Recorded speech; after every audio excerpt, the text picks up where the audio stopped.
Welcome back to What a Shout. We got that Friday feeling because we're going to bring it to you, the Racing Post, all the big shouts and all the big races with our sponsors Bet365. Myself, Dave Orton, back in the chair. Delighted. It's a crossover weekend, isn't it? The end of a stellar flat season. It's been weird 2020, but the jumpers are about to take over. Crossover weekend we've got for you. We'll be looking at the Vertem Futurity. Yes, it's a Group 1 weekend, but guess what? Cheltenham's back as well. Happy days. And who better to have for you on the panel joining us? One of the best dual purpose trainers on the planet, Brian Ellison, all the way from Yorkshire. Brian, thanks for joining us.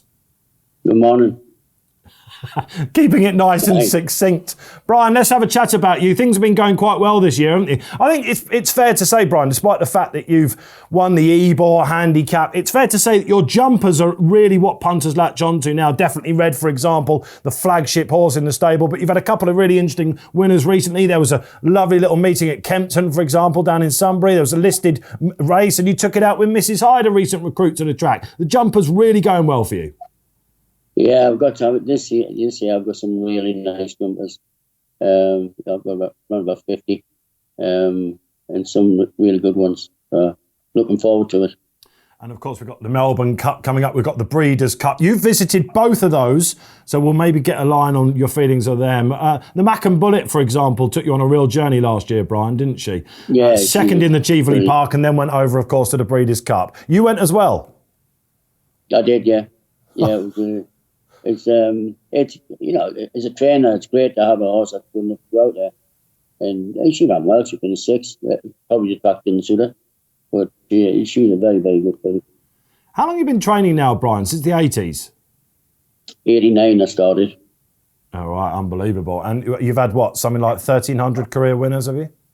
Yeah, just about 1,300. Yeah. A lad from Geordie, from a family of 8, is that right? And you're the only one that gone into racing. Yeah, I went in when I was 15. I just, nobody else is in racing.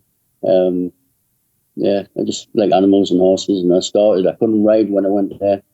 Learned to ride and had a few winners as a jockey, and then, I was always like a head lad, assistant trainer, and then just went from there, really.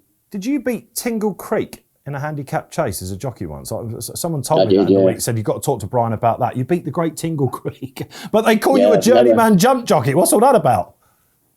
I've never been so fast in my life over a pen. But yeah. Okay, great to have Brian on. Talking about journeyman pundits, certainly not Bruce Millington back on What a Shout. I was about to get deeply offended. Probably accurate. Probably accurate. How are you, Bruce? You well? I'm very well, yeah. As you say, great time of year this, isn't it? Flat just coming to the end and really getting excited about the jumps now. Yeah, it has been a superb flat season. A lot of people saying not sure about his flat season and dumbing it down, but that truncated programme we had, we've spoken about this a lot, it really did give us a great narrative, didn't it? Yeah, I think the best way to describe it is like a box set where the action is twice as fast and furious as normal, isn't it? There was no dead weeks in that flat season, was there? It was absolutely brilliant. To start off with, we had all the substitute days. So you'd have these incredible Thursdays where you'd have a Group 3, and it just kept coming. I thought it was a terrific flat season. I really did. I mean, I don't know how anyone could moan about that. I think if you look at where we were in April and May, where we weren't even sure if we were going to get any racing, to put on a flat season like that, it's just fantastic by all concerns. Yeah, I must admit, I've absolutely enjoyed the roller coaster ride. Pat Cooney from our sponsors Bet365, as ever, waiting in the wings. Pat, good to have you back. Yes, good morning, fellas. I believe you've got a question for Brian Ellison as well. Fire away. Yes, Brian, it's our Bet365 Charlie all-sponsored weekend at Wetherby next week. And I was wondering, first of all, you won the race 2 years ago with Definitely Red. My first question is, how is he? And is he going to be Grand National as the main target? And what other runners will you be having at Wetherby next week for us? At the moment, Definitely Red goes to Wetherby. He's in really good form. We had him away twice. The gallop, really happy with him. As long as the ground's not desperate like it was last year. The year he won, it was nice ground, which is what he really wants. Other runners on the card could be Mrs. Hyde, who won at Kempton. She's in the listed mares. 10,000 Stars is in the juvenile listed. Ballybickaroo, he's in the handicap chase. Pistol Park's in the handicap chase. So I've got a few runners. Yeah. Oh, good stuff. Well, we look forward to seeing you there. Yeah, it's a cracking car that we'll be covering here on What a Shout next week. Just about to go crazy with the jumps. Right, that's the intros and the housekeeping out the way. Let's have a look at what we've got coming up on this week's show. As ever, the racing clues. What did the panel take apart from Champions Day last week? It was superb, wasn't it? Or was it? And let's have a look at some big race previews for you. Just the Vertem Futurity Trophy, Group 1 action, the final Group 1 at Doncaster, and we'll be looking at Cheltenham as well. We'll be getting all the big calls, some big shouts on the panellists, and of course the weekend naps. If you've not signed up for our sponsors, Bet365, now's a great time to do it. Why? Because we've got a referral code. Just type in SHOUT365 and you bet £5 minimum deposit for up to 100 bet credits. Terms and conditions apply. Okay, hot topic this week. It had to be one of two, and we've come down on 48-hour decks. Should they, for the jumps, of course, be here to stay? Let's get Bruce Millington's point on this. First and foremost, we have been talking about this quite a lot this year, but it does seem the right point to take it up. There's been a couple of noises, hasn't there, from certain trainers in the jumps fraternity that don't want them. They don't think they'll stay. We did a spread this week. Yeah, I mean, I've been talking about it for more than this year. I think it's been something that's been crying out to happen ever since there was 48-hour flat decks. I do appreciate the difficulties it presents to trainers. Going can change, obviously. And it was interesting in the piece that we did in the Racing Post this week, the non-runners under 48-hour declarations compared to the corresponding period last year have gone up from about 7% to 9%. It's not huge, and I don't think that's a big price to pay for the benefit that everybody gets, particularly for the bigger days of knowing exactly what's going to run well in advance. I mean, it's only 3 or 4 years ago that you didn't know the runners for the Supreme until 11 o'clock the previous day. It was absolutely crazy. I mean, we have to know. It helps everybody. It helps punters, it helps bookmakers, it helps the media. It helps the race courses, owners know where they're going to be going. I mean, I just don't see a downside to it. So I'm all for it. I know that obviously it's not as convenient as it is now for the trainers, so I'm sure Brian will put a counter argument. But I think for the good of the sport, I think 48-hour jump decks are a must. Well, Brian will be fascinating on this because, Brian, of course, you have hundreds of flat runners each year and you're used to these 48-hour decks. What is the difficulty going to present with the jumpers? Well, I mean, obviously, I'm okay with it on the flat 48 hours. I think jumping's completely different.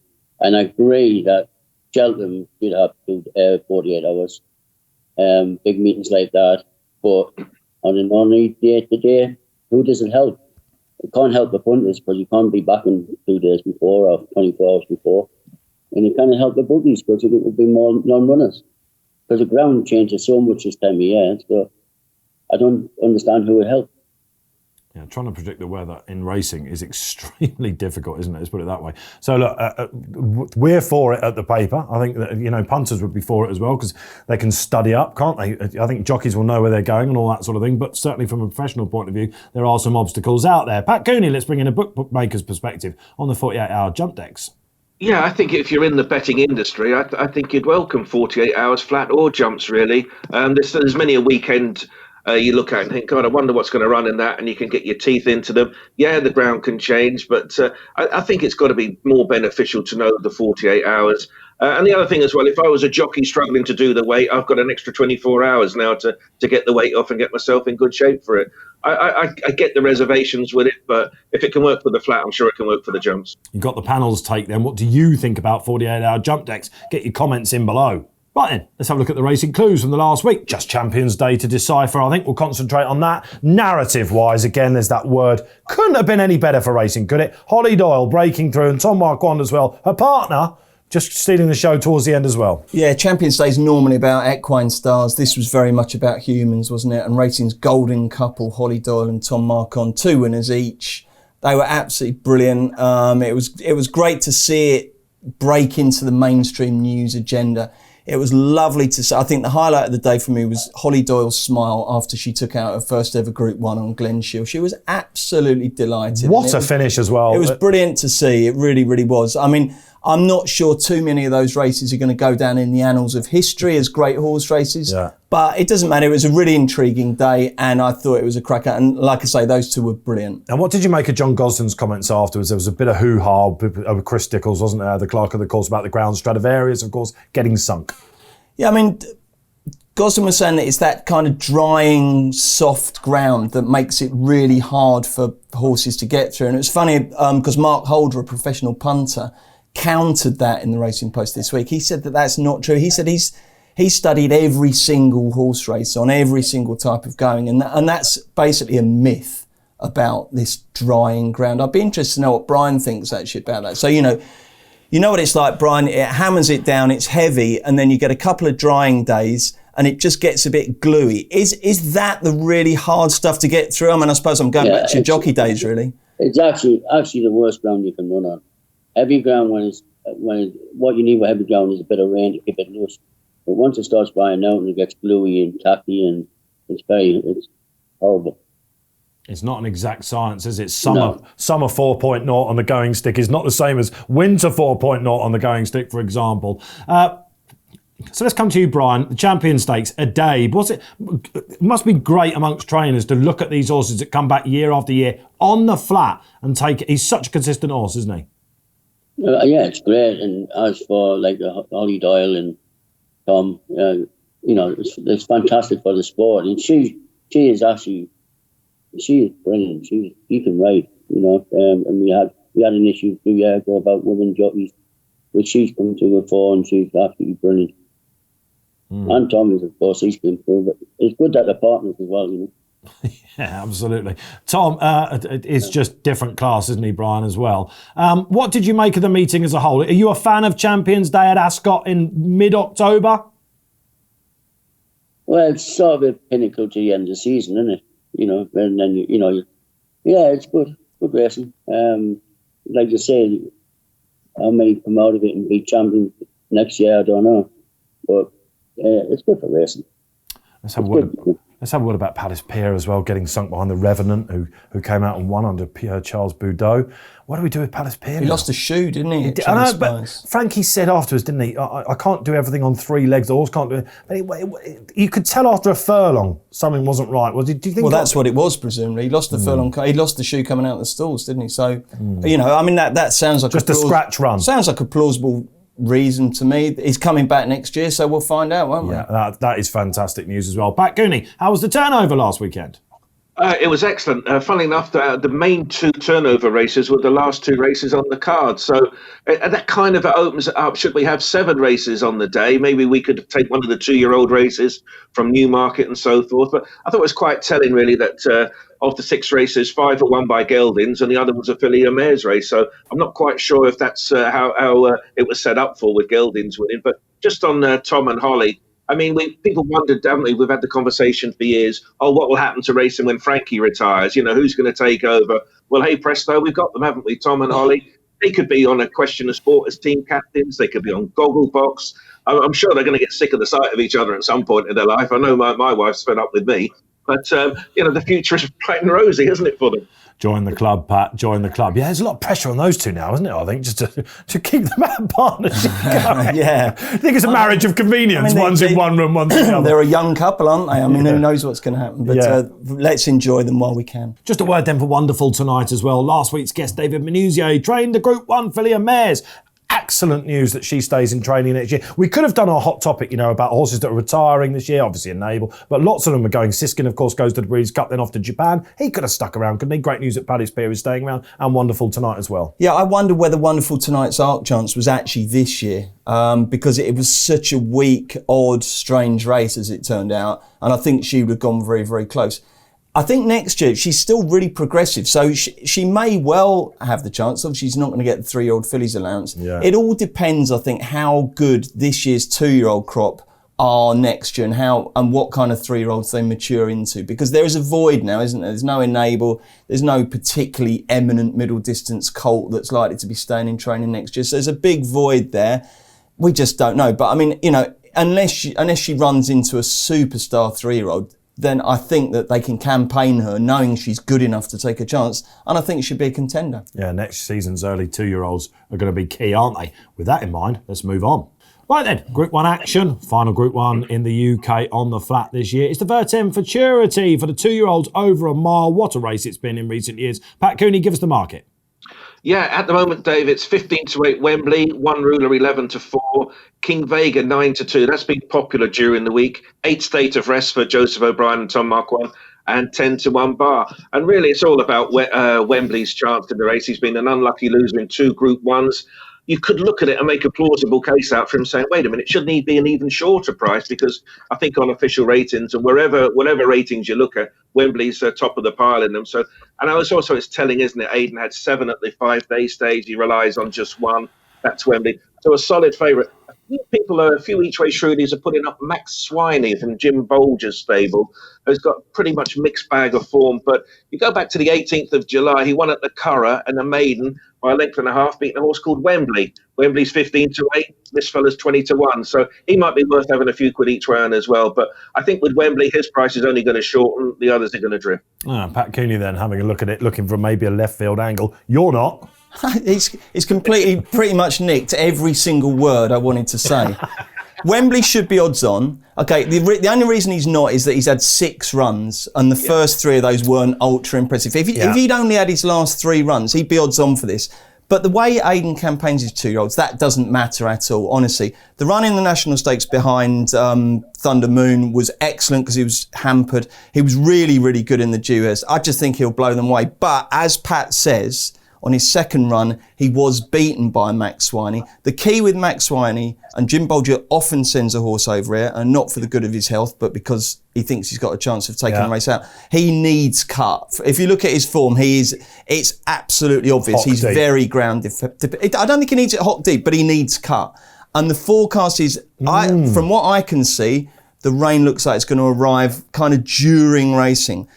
I don't know. At the moment, it's good to soft. We'll get to know a little bit more from the Friday racing. But if it's clear there's some cut here, then as Pat says, that 20-1 Max Swiney with 9 runners is a really good each way bet. But to me, the race is all about those two. And 15-8 Wembley is a very, very big price for me. I'm a massive One Ruler fan. I really am. And I think he should have won at the St Leger meeting. I think he proved himself on ground that he probably didn't like. And he defied a terrible draw in the Autumn Stakes. On form, he's got it defined. But I am a big fan. And I think that Wembley, I think he had a tough enough run in the Duers. It's stopping me from taking the odds on him.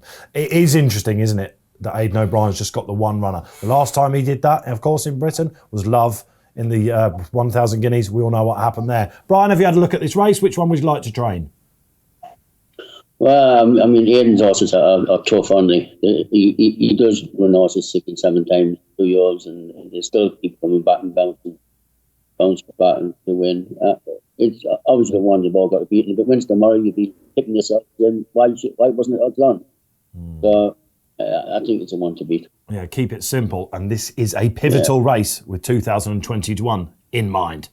Right then, let's welcome Cheltenham back to the party here on What a Shout, because 2:05 we open up with the Masterson Holding Hurdle, a 4-year-old race that's seen some really top notches win. In fact, Tiger Roll won this, didn't he? If we go back, good old Tiger Roll, he's back for another national tilt.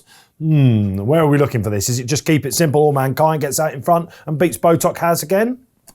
I think so. I mean, it's hard to say because, there was only a length in between them last year. I think that's Botox Has his last run. Since then, All Mankind's gone and run a decent third in the Triumph. The odds reflect that. I think it's around about 7-4 All Mankind and 4-1 Botox. That's which sounds about right. So, I mean, it's more of a watching brief race for me, but I probably think that, All Mankind, the form's in the book, so he's a worthy fav. Yeah, I've got him on top. There's a slight swing in the weights, but if you remember, he was confounding us last year. He was a headstrong ex-flat campaigner, an all-weather winner, and back on good ground. I think this might be his big day this season. What a triumph that was, by the way. Going back to that, we think about Goshen. A word on Goshen, of course, he's come out and he hasn't really done the division. It's such a shame, isn't it? It's a real shame, because I thought after Cheltenham what had happened was that he'd have a really good flat campaign. He'd possibly go to Australia and then he'd come back and he'd dominate over jumps, but he's got turned over twice. The first one, there was an excuse. The run at Goodwood wasn't great at all. He went out like a light. I mean, I know that Gary Moore says that he still hasn't got him absolutely spot on, but I mean, surely he's got to be disappointed. It's a real shame, but I just hope that he can come back because, I mean, you know, he was so exciting last year, wasn't he? It does look like a bit of a match-up. Paul Nicholls running the race, got a bit to find on form. Brian Ellison, possibly one of the best trainer of 4-year-old hurdlers in the country, has won the Grade 1 finale hurdle. Of course, your last winner at Cheltenham happened to be the Greatwood hurdle, didn't it, Brian? Who would you like to be on in this? I think the favourite. I mean, Dan's horses are running well. They'll be very fit. Like you say, I'll go off in front, and I think it's the one that everyone's going to be. You've got a really interesting 4-year-old out there at the moment. I think a lot of punters will want to hear about him. It's one of your last winners, Brian. It's Cormier, is it? Is that how we say it? Cormier? Yeah, he is. He looks very, very interesting, Brian. Are we pointing towards a race in March with him? I don't know what we're doing because he has surprised with how well he's won. I mean, he was a 50 rated handicapper when I got him, and he went up £20 on the flat. He won 2. And then we obviously, you know, he packed up at Toxteth, and then he actually cruised up at Cheltenham. But he's never stopped improving, so. We don't overwork him. He doesn't need a lot of work, so, but he's in great felt. He loves jumping, that's the thing. He just needs one more run, doesn't he, of course, to get that all-important mark for the handicap hurdle. Well, he's got a mark now, isn't he? Yeah. Listen, he ran at Market Race the first time out, and he just made a mistake, and he pulled him up. He thought he went lame, but as it turned out, he didn't. So what official mark has he got in a minute, Brian? What's he got? Is he 136, I think, yeah. That's high enough, isn't it, you think? But it would get you into a big race, of course. Who knows? He might even be better than that now he's got his tailcoat behind him. Pat Cooney, this race, is it all about All Mankind then? Do we expect him to harden up at the tight of the market?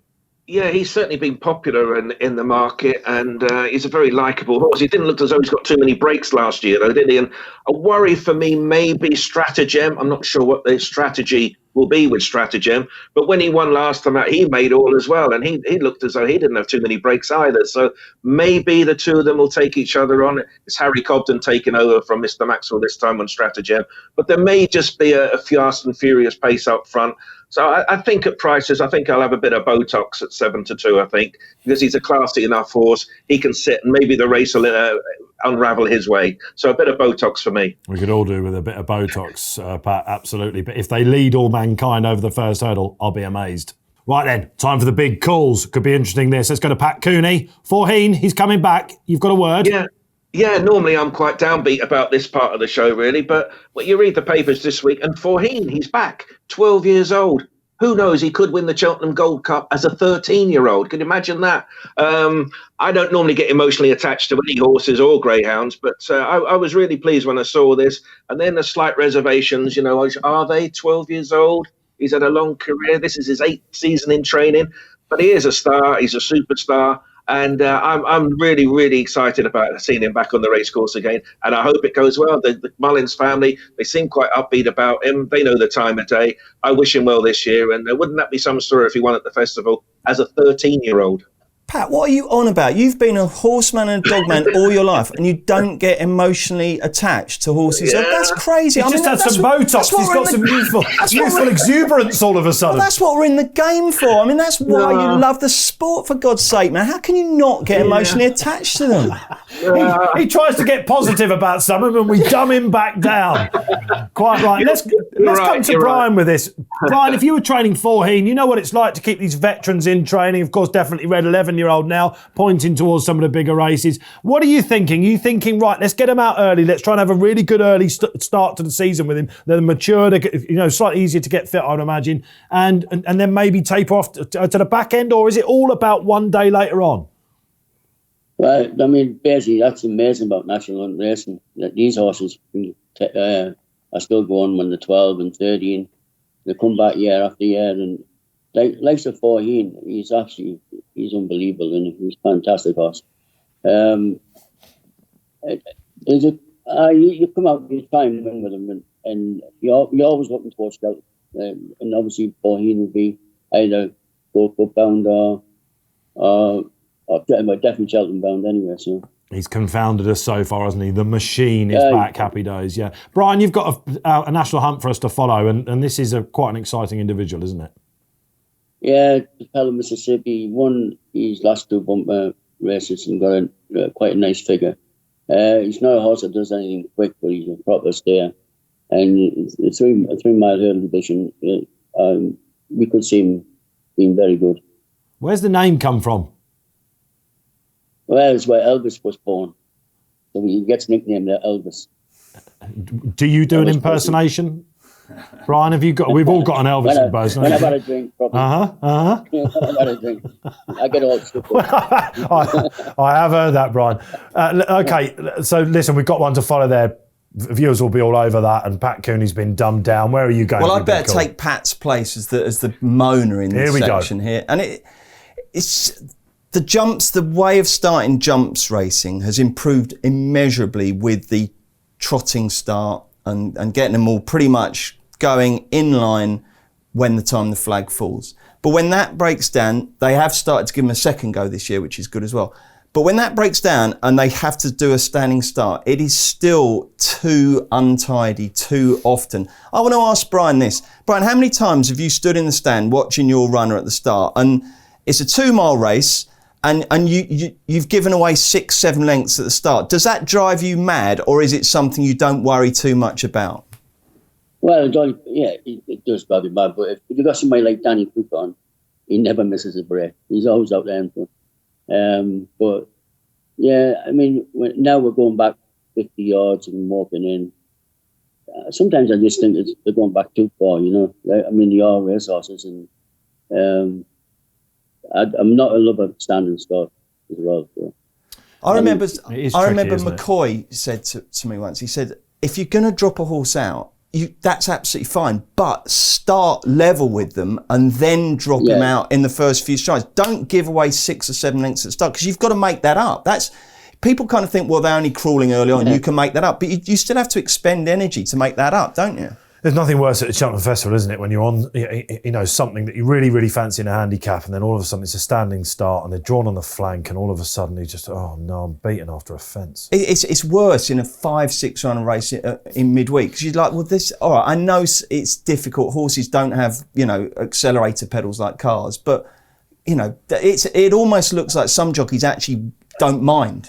Okay, I want to keep it on the flat then. We're not quite done with the flat. Colin Keane, we mentioned last week for the Ballydoyle job. Lords on now he is for that, 2021. Looks like that's pretty much a done deal. The 2-year-olds at the moment, having said that I'm opposing Wembley, wow, whatever they're having for breakfast, I would like to eat some. Because they are winning left, right and centre. And it's not just the obvious ones. It's not just the ones that the market are suggesting, these back-end maidens, even money are going in. Some have got 9s next to them, duck eggs next to them. Some of them haven't been seen since June. They have really, really found their mojo now. And keep backing them for the rest of the season. He's going to have an avalanche of winners. There are your big calls. 350 then, back at Cheltenham, staying handicapped. We've been talking throughout this show basically about returning horses like Cogri, West Approach. Frodon comes back as well. Who's going to win this well-established staying handicap? The first one you mentioned. He's running in this for the 4th time. Cogri. 5th time, actually. Yeah. Cogri. He fell at the first. He's won it. He's finished 2nd. He's finished 3rd. He's 11. He's only off 10-4. And I think this is his race, his time of year. I mean, the market knows it. He's short.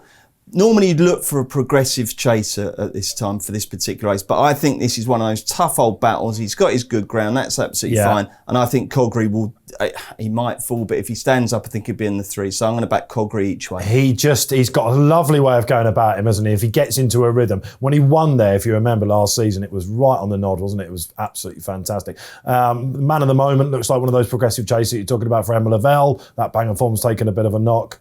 I think Cogri probably is just the safe option in there as well. Frodon comes back as well, doesn't he? Brian Ellison, have you looked at this race? Yeah, well, I'm agreeing with you because he loves the drag, he loves the race. He only blipped was when he fell at the first one, yeah. Frodon, I beat Frodon first time out last year, and he probably comes on for a run, I would have said. But yeah, I'll go Cogri. Cogri, all right. This could be a unanimous decision for the first time on the panel. Pat Cooney, where are you going? I'm going for sort of a random one here. I'm going for number 7, Centilano. And she's a mare. She's only 7. She's unexposed. She's not gone over 3 miles one before, but she's got a course win. Maybe at face value, she was a bit disappointed in her final run last year, but watching the race again, she did get hampered. So she comes in with a good-looking CV, 10 stone, Paddy Brennan, 14-1.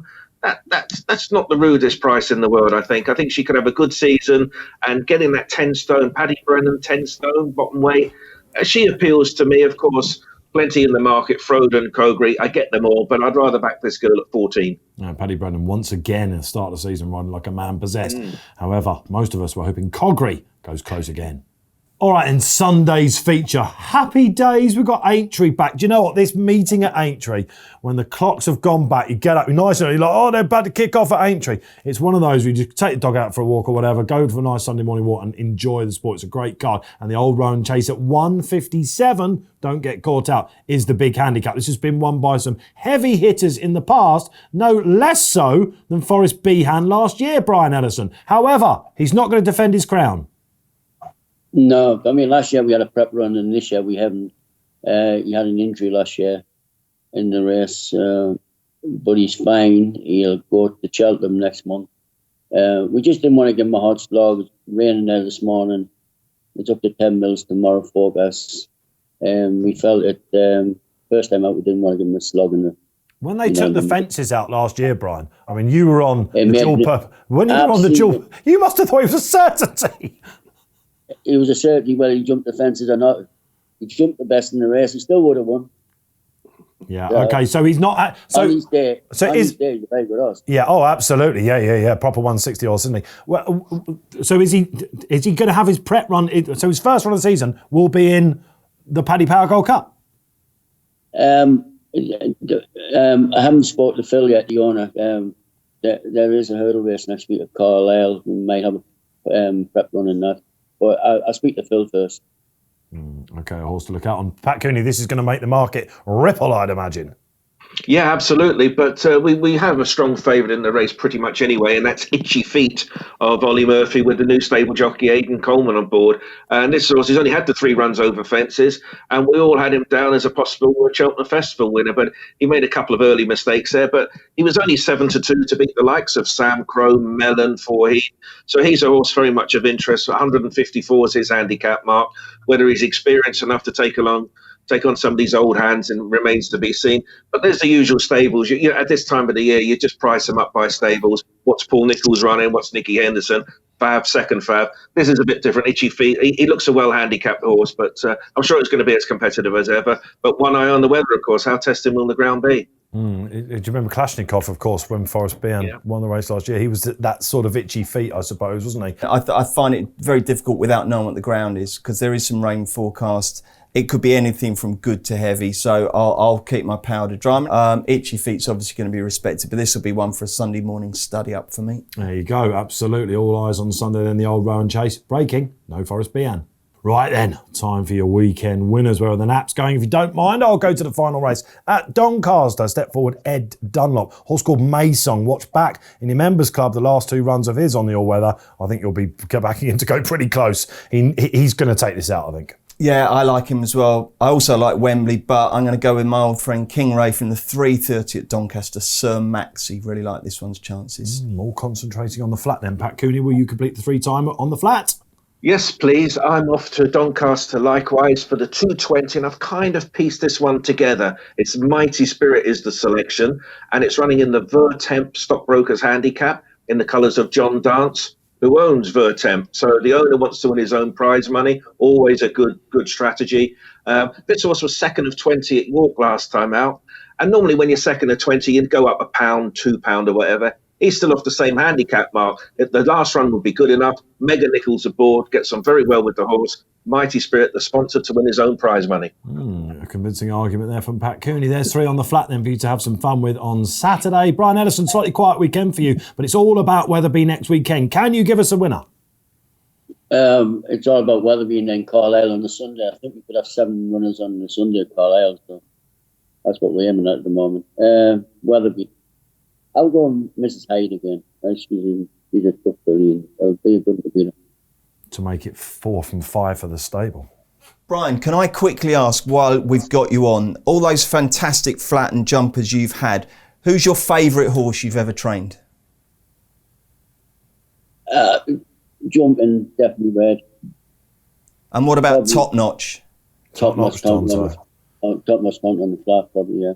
Yeah. Yeah, okay, fair enough. Great stuff. Who's your favourite Brian Ellison trained runner? Let us know in your comments below, whether you're watching on Facebook, #WhatAShout on Twitter, or indeed YouTube as well. Brian, thanks ever so much for joining us. All the best for next weekend.